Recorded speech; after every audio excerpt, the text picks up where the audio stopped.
Jamuna television আমাদের বাংলাদেশের প্রতিটা মানুষের ইমোশন নিয়ে খেলে। প্রমাণ দাও। ইমোশনাল নিয়ে খেলছে, এটাও দেখবো। আর তোমার প্রত্যেকটা কথায় কথায় ভুল ধরিয়ে দিব। আওয়ামী লীগের নির্বাচনের সময় যখন আপনার ওই কিছু কেন্দ্রের মধ্যে একটু ঝামেলা হয়েছিল, কিছু কেন্দ্রের ভিতরে ঝামেলা হয়েছে মানে কি?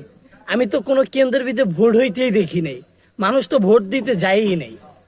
আমি এটা চিন্তা করতেছিলাম যে আওয়ামী লীগের এত প্রোগ্রাম এত মানুষজন থাকতো, তারা ভোট দিতে গেলেও তো অনেক ভোট হয়ে যায়, তারাও তো দেখে ভোট দিতে যায় নাই।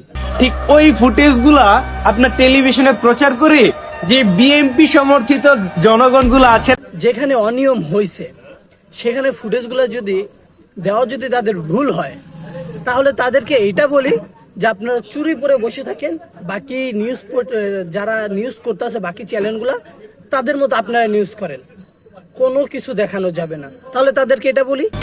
দেন যখন ছাত্র আন্দোলনে আপনার যেই ঘটনাগুলো ঘটছে, এটার মধ্যে ছাত্রদের পক্ষে থেকে সকল ছাত্রদের একটা ভালোবাসার আস্থার স্থান হয়েছিল আমাদের যমুনা টেলিভিশন।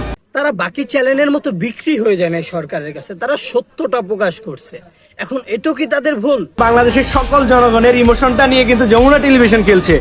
সত্যি কথা বলে এবং সত্যিটা প্রকাশ করে যদি ইমোশনাল নিয়ে খেলা হয়, তাহলে আমি বলবো হ্যাঁ খেলুক, তাহলে সত্যিটা বলে ইমোশনাল নিয়ে খেলুক। অপরাধীদের বিরুদ্ধে থেকে এই আওয়ামী লীগকে সমর্থন করে আওয়ামী লীগের যে গুটি কয়েক মানুষ আছে তাদের জনপ্রিয়তা পেতেই কিন্তু আজকে যমুনা টেলিভিশনে এই নিকুন আপাকে কিন্তু অবশ্যই বর্জন করতে হবে, আর নয় কিন্তু আমরা যমুনা টেলিভিশনকে বয়কট করে দিব। ভাইরা, তোমার সমস্যাটা কইছে আমি বুঝতে পারছি।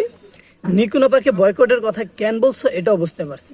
আমাদের এক বড় ভাই সমন্বয়ক, তাদেরকে একটা প্রশ্ন করা হয়েছিল যে বঙ্গবন্ধুকে কেন সম্মান জানানো হলো না 15ই আগস্ট, কেন সম্মান জানানো হলো না? এই জায়গায় হচ্ছে মূল সমস্যাটা তোমার।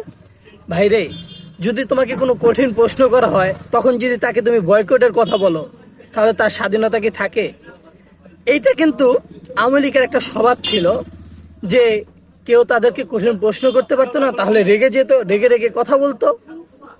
আর এখানেও যদি তুমি সেম কাজ করো, কঠিন কোনো প্রশ্ন করতে পারবে না, তাহলে তুমি বয়কটে ডাক দেবে। এটা হাস্যকর না? সাংবাদিকদের কাজ হলো তোমাকে এমন প্রশ্ন করবে যাতে তোমার ঘাম ছুটে যায়, এমন তাদের কাজে হচ্ছে এটা।